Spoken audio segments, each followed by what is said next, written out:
Hi class, this is Kendra Crow, your instructor for Literature 201, and I wanted to take a moment today to discuss with you the two-part discussion boards that we have for this course.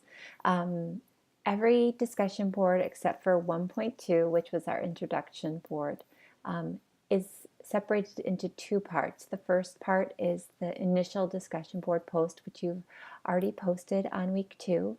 And you'll do those on week 1, 2, 4, and 6. And then for the replies, it's actually done the following week. So you will be doing 2 replies as your part 2 of the discussion board. And I wanted to just take a minute because I know this is a bit different than what you're probably used to in the other literature and other courses here at SNU. So what you did in week 2 was you posted and you initiated a thread. So you started a new thread, shown here, and you responded to the part 1 of the discussion board assignment of the prompts. So what you're going to do for part 2 is you are not going to start a new thread. What you're going to do is you're going to reply to a classmate. So you'll read through some of the posts, you'll reply to one that you are interested in, and then you'll reply to another one. You have to do 2. And you will also be not only replying to them, but responding to the part 2 prompt. So I wanted to read this. This is for discussion board 2.2, the meaning of the quest. This week, respond to 2 of your classmates' discussion posts on the meaning of the quest by providing examples from this week's readings, so chapter 3 readings, that support or oppose their arguments. How does the success or failure of Oedipus shape our understanding of who he is? Include at least 2 citations from the reading to support your reasoning. And those 2 citations can be split up between the 2 posts that you have. You could do 1 in each or 2 in 1, and you can have multiple, more than 2 if you like. That is the prompt along with a response that you're going to do.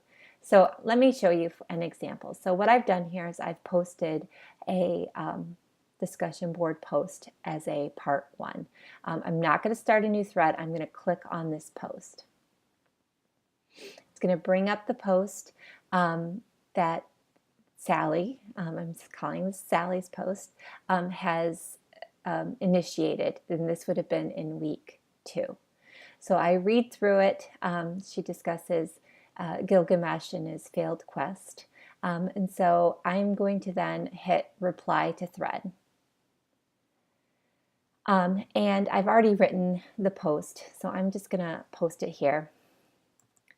And again, I could change this to part, I'll just put part 2. That way I know that when I'm grading that this is a part 2 post. And then I'm going to go ahead and post it so you can read it. So what I did here, and these are a couple things that I want to point out as important, is I'm responding to Sally's original post, and this is what's happening first. So I say, Sally, great post. I really loved how Gilgamesh definitely was humbled by his quest. I was taken by your line, he needed a healthy dose of humility to really bring him in line. I couldn't agree more. So that's like a response to Sally's original post. Then I'm going to add in Oedipus. I'm going to add in our text from week 3. I feel that this particularly pertains to the Oedipus story we read this week. Oedipus successfully found the cause of the plague of Thebes himself. His realization of his true identity really humbled himself. I feel that he was thinking he was pretty great, that he had saved the kingdom by solving the Sphinx riddle previously, and then he felt pretty sure of himself that he was going to save the kingdom this time as well. He didn't imagine that by saving the kingdom he was humiliating himself. Where the two diverge is that Oedipus actually succeeded. He stopped the plague by banishing the person who killed the other king himself. Sophocles writes, and then he'll cast himself out from this land and not stay on to be a curse at home, for he bears the curse that he called down. He remains a good person, yet humbled by finding out his true identity. He doesn't change as much, just our perception of him changes. Thanks, Todd. So that's Todd's reply. and then he has the works cited at the bottom here as well. So what he's doing in the second part is he's adding in the prompt for the part 2. So he's adding in the week 3 text, and he's including that and relating it to the week 2 text as well.